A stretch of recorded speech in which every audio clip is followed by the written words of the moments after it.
সেদিন সুজনের বাসার ছাদে আমি পরীকে প্রথম দেখতে পাই।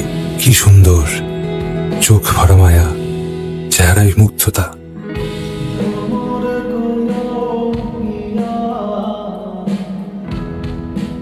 বাসায় চিলেকোঠায় নতুন ভাড়া এসেছি। সেদিন ছাদে আমার চোখে ধরা দেয় আরেক জোড়া চোখ, যে চোখের ভাষা খুঁজতে গিয়ে হারিয়ে গিয়েছিলাম সে চোখের মায়ায়। এই চাহনি যেন শুধু আমার জন্য। আমি সংকোচ বোধ করি, কারণ সেই চোখে চোখ রাখা আমার বারণ।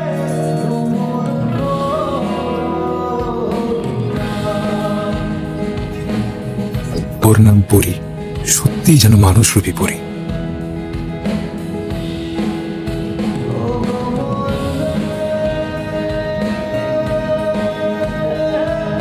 এরপর প্রতিদিন আমাদের দেখা হতে থাকে, কখনো অফিসে যাওয়ার সময়, কখনো সিঁড়িতে, আবার কখনো সন্ধ্যায়। মনে হয় সেজন্য আমার জন্য অপেক্ষা করছে, কিন্তু আমাদের তখনও কথা হয়নি।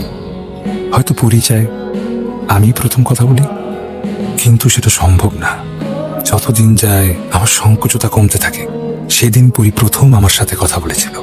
আমাকে খুঁজছেন? আমি সন্ধ্যায় আপনার জন্য অপেক্ষা করব। সন্ধ্যায় অফিস থেকে ফিরে দেখি পরি আমার জন্য অপেক্ষা করছে। সেদিন পরি আমাকে বলে, মনের মানুষ গানেই থাকুক, কারণ মনের মানুষও চায় সে মনেই থাকুক। পরি কেন এই কথা বলেছিল আমি জানি না, তবে তার এই কথা আমার মনে নতুন আশার আলো জাগিয়েছিল। এই প্রথম আমাকে কেউ এভাবে বলেছে। পরির সাথে আমার সুসম্পর্ক গড়ে ওঠে, আমরা ভালো বন্ধু হই। আমি পরিকে নতুন করে ভালোবাসতে শুরু করি, হয়তো পরিও। এরপর একদিন ভালোবাসি। কিছু বললেন?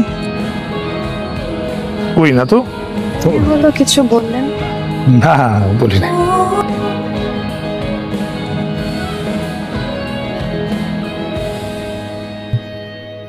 বাইরে ঝুম বৃষ্টি, তাকিয়ে দেখি পরি মন উজাড় করে সেই বৃষ্টিতে ভিজছে।